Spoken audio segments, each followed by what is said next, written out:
Santo Evangelho perdoe os nossos pecados e um dia nos conduza à vida eterna. Amém. Amados irmãos e irmãs, caros ouvintes da Cacó FM, Bicaraí Web Rádio, internautas, celebramos o 8º domingo do tempo comum e com esta celebração nós encerramos o primeiro ciclo do tempo comum. A partir de quarta-feira, nós estaremos iniciando o tempo quaresmal, tempo de conversão, tempo de preparação para celebrarmos a Páscoa do Senhor. Serão 40 dias intenso de oração, 40 dias de penitência, para que possamos assim estarmos preparados para celebrar a festa da Páscoa do Senhor.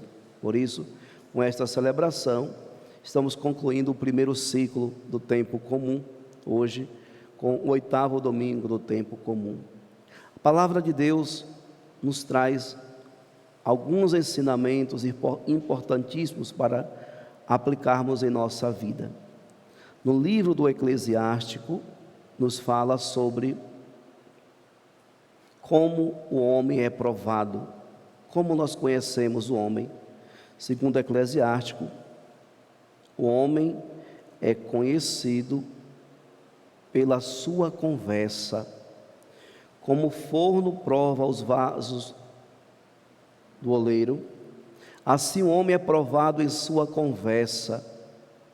O fruto revela como foi cultivado a árvore, assim a palavra mostra o coração do homem. Coração nas Sagradas Escrituras significa a sede, de onde sai tudo, o lugar de onde brota tanto o que é bom e o que é ruim. Então, o coração é tido como o centro do ser humano, isso nas Sagradas Escrituras.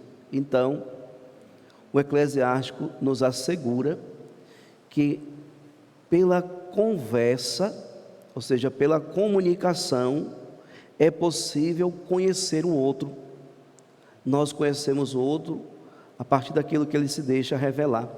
E geralmente o outro se revela pela sua conversa. E aqui, caríssimos irmãos e irmãs, nas entrelinhas, Eclesiásticos está nos chamando a atenção para duas realidades importantes. Primeiro, o homem que é sábio, a sabedoria que é dada por Deus. E também nos chama a atenção para aqueles que vivem nesse mundo usando das espertezas mundanas. E há uma diferença aqui entre sábios e entre espertos. Os sábios são aqueles que vivem com retidão, segundo a vontade de Deus. Os espertos são aqueles que querem tirar proveito da vida, buscam caminhos obscuros para tirar proveito. Mas o que acontece com os espertos? Um dia ele vai ruir e a queda é grande.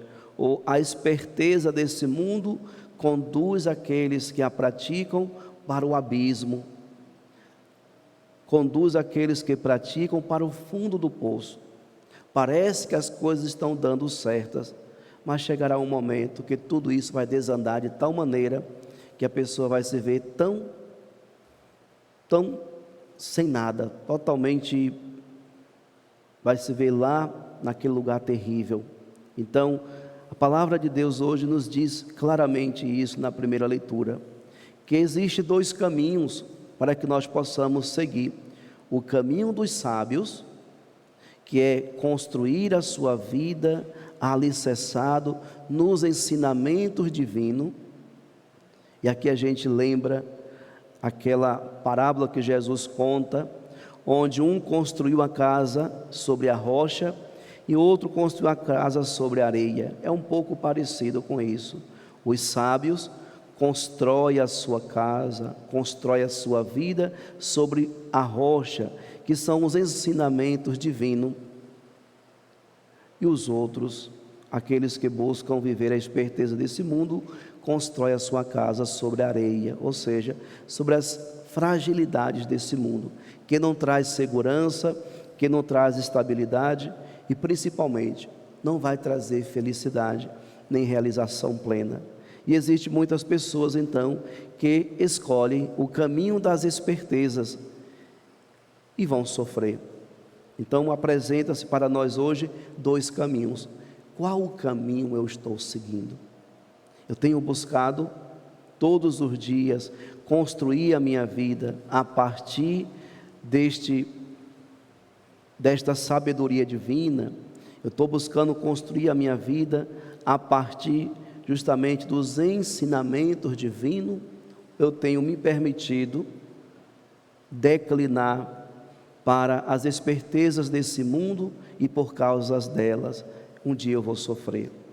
Que nós possamos então refletir sobre isso e colocar em prática.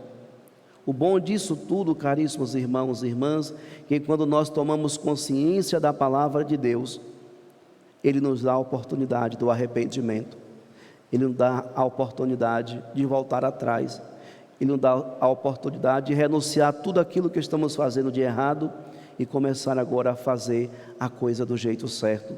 E fazer do jeito certo é buscar ouvi-lo e colocar em prática os seus ensinamentos. Na mesma direção da primeira leitura, nós encontramos o Evangelho de hoje, quando Jesus conta essa parábola aos discípulos acerca de guiar o outro, né? Pode um cego guiar outro cego? Não cairão os dois no buraco? Pode uma pessoa que não enxerga bem conduzir um outro? Jesus vai dizer que é preciso primeiro tirar a cegueira dos olhos, tirar a cegueira do coração, para que sejamos capazes de orientar e conduzir outros. Lá na origem, os batizados eram chamados de iluminados. O que significa isso? Ao ser batizados, aqueles que recebiam o sacramento se tornavam iluminados pela palavra de Deus. Era um nome dado também aos batizados nas primeiras comunidades. E os iluminados, eles faziam um processo pedagógico de conhecimento. Então, por estar iluminados com a palavra de Deus, iluminados com a presença do Espírito Santo, eles poderiam então estar conduzindo outros para este mesmo caminho que é o Cristo Jesus. Mas Jesus ainda diz: um discípulo não é maior do que o mestre. Todo discípulo bem formado será como mestre. E nós sabemos que o nosso mestre é Jesus Cristo.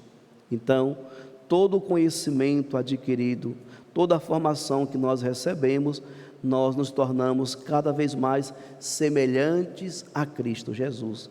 E esse é o caminho que nós devemos fazer. Nós não queremos superá-lo, mas podemos viver e seguir nesse mundo, identificados com o seu projeto e realizando tudo aquilo que Ele nos ensinou, com palavras e com ações. Por isso, amados irmãos e irmãs, Jesus dá um conselho aos discípulos. É primeiro preciso tirar a trave dos olhos, para depois encontrar o cisco no olho do outro. E quantas vezes, caríssimos irmãos e irmãs, nós nos comportamos de maneira errada. Queremos sempre encontrar o pecado na vida do outro, apontamos para o pecado do outro e esquecemos que nós também temos tantos pecados e tantas coisas que a gente precisa mudar em nossa vida. Então Jesus aconselha aos discípulos e aconselha também a todos nós a tomarmos cuidado, a buscarmos viver nesse caminho da iluminação e pedir ao Senhor a graça da cura das nossas cegueiras, para que possamos de fato enxergar com nitidez o caminho apresentado por Deus. E uma vez que nós, livres das nossas cegueiras, capazes de enxergar verdadeiramente o caminho que Deus aponta para nós, então estaremos aptos para também conduzir outras pessoas para esse caminho. Mas é preciso tomar muito cuidado, é preciso fazer esse caminho pedagógico de Cristo Jesus, pois nós conhecemos a Cristo quando nós nos debruçamos sobre a sua vida. São Paulo diz que a fé entra pelos ouvidos.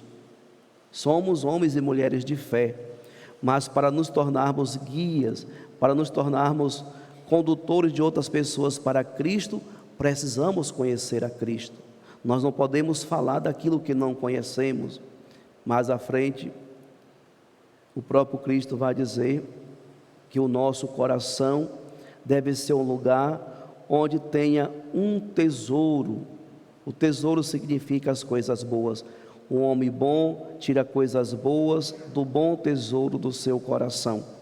Mas o homem mau tira coisas más do seu mau tesouro, pois sua boca fala do que o coração está cheio. Então, volta mais uma vez aquilo que o Eclesiástico está falando, pela comunicação. E aqui a comunicação nós sabemos que ela não se dá só verbalmente. Tem pessoas que conseguem usar a comunicação verbal de maneira tão incisiva que leva as pessoas a acreditarem, mas se reveste de um personagem que não é, e por trás existe ali as más intenções. Então, o sábio, o verdadeiro sábio, é aquele que escuta não só a comunicação verbal, mas outras comunicações também, que nos faz ver verdadeiramente se aquele interlocutor, ele está sendo verdadeiro, tem reta intenção, ou ele está ocultando a sua verdadeira e má intenção. Por isso a palavra de Deus hoje faz um elogio aos sábios e nos convida a pedir ao Senhor que nos conceda essa sabedoria de discernir bem, discernir o que é bom e discernir o que é mal, discernir quem é do bem e discernir quem é do mal. Que nós sabemos, caríssimos irmãos e irmãs, que existem muitas pessoas que até têm vontade de fazer o bem, mas o seu coração é dominado, é permeado por maldades, e é só Cristo Jesus que pode estar libertando os nossos corações. Por isso, nós não devemos ter apenas um coração bom, mas precisamos pedir ao Senhor que nos transforme, que Cristo Jesus transforma o nosso coração a partir de uma profunda intimidade com Ele. O nosso coração pode ser bom, mas se permitirmos Jesus tocar em nós, Ele arranca o nosso coração de carne, esse coração de pedra, e nos coloca um coração cheio de amor, misericordioso, compassivo, um coração que seja capaz de sentir a dor do outro, um coração que seja capaz de sentir a dor daqueles que estão morrendo lá na guerra, na Rússia e a Ucrânia, né?